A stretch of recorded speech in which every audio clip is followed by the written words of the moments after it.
नमस्कार दोस्तों, अभी हम आपके साथ मौजूद हैं रीवा न्यायालय में, जहां एक ऐतिहासिक फैसला सुनाया गया है। रीवा के राजनिवास में बहुचर्चित रेप कांड मामले में आज न्यायालय ने फैसला सुनाते हुए महंत सहित 5 लोगों को अंतिम सांस तक की सजा सुनाई है। साथ ही 1 लाख रुपए जुर्माने का भी दंड दिया गया है। आपको बता दें कि इस पूरे मामले में 9 आरोपी बनाए गए थे, जिसमें से 5 लोगों को कठोर कारावास की सजा सुनाई गई है। हम आपको बताना चाहेंगे कि 28 मार्च 2022 को राजनिवास के कमरा नंबर 4 में एक शर्मसार घटना हुई थी, जहां एक नाबालिग किशोरी के साथ गैंग रेप का मामला सामने आया था। इस पूरे मामले की विवेचना तत्कालीन थाना प्रभारी सिविल लाइन हितेंद्र नाथ शर्मा के द्वारा किया जा रहा था। काफी समय बीत जाने के बाद डीएनए रिपोर्ट और कई साक्ष्यों को पेश करने के बाद आज रीवा न्यायालय से महंत सीताराम, विनोद पांडे, धीरेन्द्र मिश्रा, अंशुल मिश्रा और मोनू प्यासी को अंतिम सांस तक की सजा सुनाई गई है। यानी शेष प्राकृतिक जीवन के लिए आजीवन कारावास की सजा सुना दी गई है। वहीं इस पूरे मामले में 4 आरोपियों को, जिसमें संजय त्रिपाठी, रविशंकर शुक्ला, जानवी दुबे और तौशीद अंसारी को दोष मुक्त किया गया है, जिनकी पैरवी अधिवक्ता शेरा सिंह और मिंटू सिंह सहित अन्य अधिवक्ता कर रहे थे। हालांकि इस पूरे मामले में पूरे रीवा जिले सहित कई लोगों की नजर बनी हुई थी, क्योंकि यह एक ऐसा मामला था जो राजनिवास जैसे स्थान में एक महंत के द्वारा, जो यहाँ कथा वाचन करने आए थे, सौंदर्या गोल्ड पैलेस में उस दिन कथा वाचन का कार्यक्रम था और कथा वाचन करने आए थे, और इसी दौरान एक नाबालिग किशोरी को शराब पिलाकर उसके साथ गैंग रेप की घटना को अंजाम दिया गया था। आज न्यायालय ने इस पूरे मामले में अहम फैसला सुनाते हुए 5 आरोपियों को शेष प्राकृतिक जीवन तक के लिए सजा सुनाई है। साथ ही 1 लाख रुपए जुर्माने से भी दंडित किया है। सभी आरोपियों को आज रीवा न्यायालय से जेल शिफ्ट किया जा रहा है। हालांकि कुछ आरोपी पहले ही जेल में बंद है। तो ये एक बड़ा मामला था, जिसमें रीवा न्यायालय के द्वारा अहम फैसला सुनाया गया है।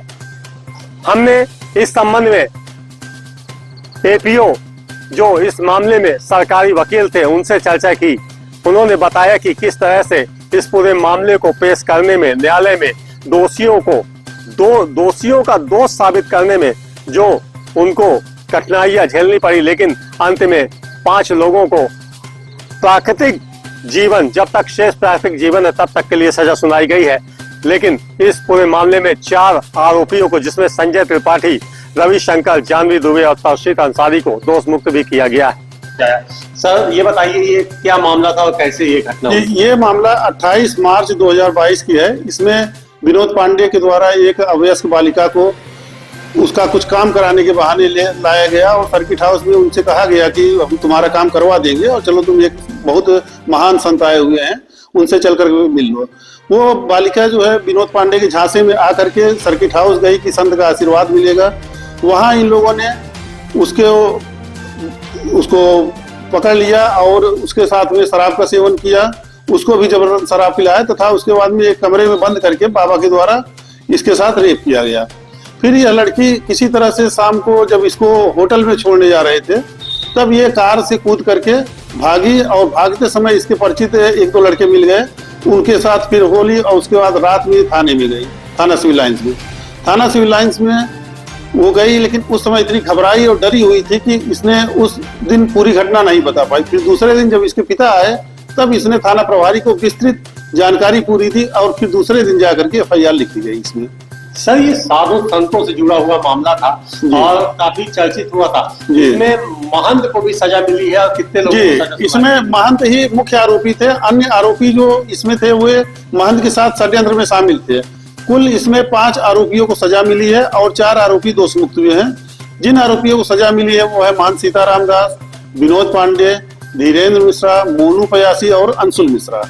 इनको शेष प्राकृतिक जीवन के लिए आजीवन कारावास हुआ है और 1-1 लाख रुपए जुर्माना हुआ है। और 5 जो दोष मुक्त हुए हैं वे हैं जानवी दुबे और संजय त्रिपाठी, रविशंकर शुक्ला और तौसीद अंसारी, इनको न्यायालय ने साक्ष्य के अभाव में और संदेह के आधार पर बरी किया है।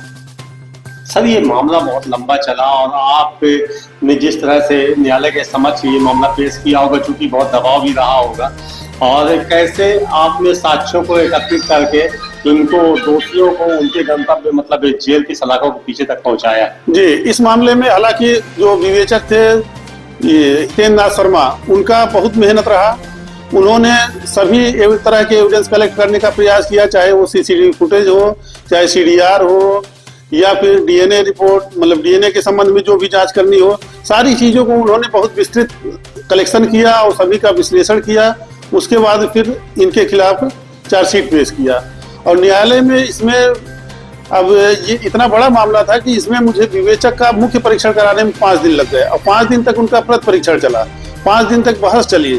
तो ये न्यायालय ने भी बहुत इसमें तेजी की और डेली मतलब कि डे टू डे इसमें डेट लगती थी और आज जाकर के, कल तक इसमें बहस चली है, आज जाकर के माननीय न्यायालय द्वारा निर्णय सुनाया गया है।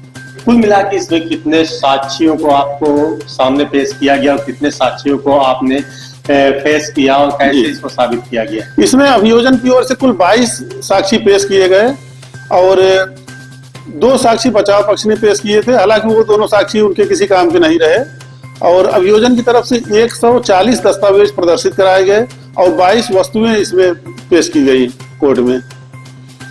तो ये एक बड़ा फैसला रीवा न्यायालय से सुनाया गया है, जहां रेप कांड के आरोपी महंत सीताराम, विनोद पांडे, धीरेन्द्र मिश्रा, अंशुल मिश्रा, मोनू प्यासी को जीवन के अंतिम सांस तक की सजा सुनाई गई है। साथ ही 1 लाख रुपए जुर्माने का भी प्रावधान न्यायालय के द्वारा रखा गया है।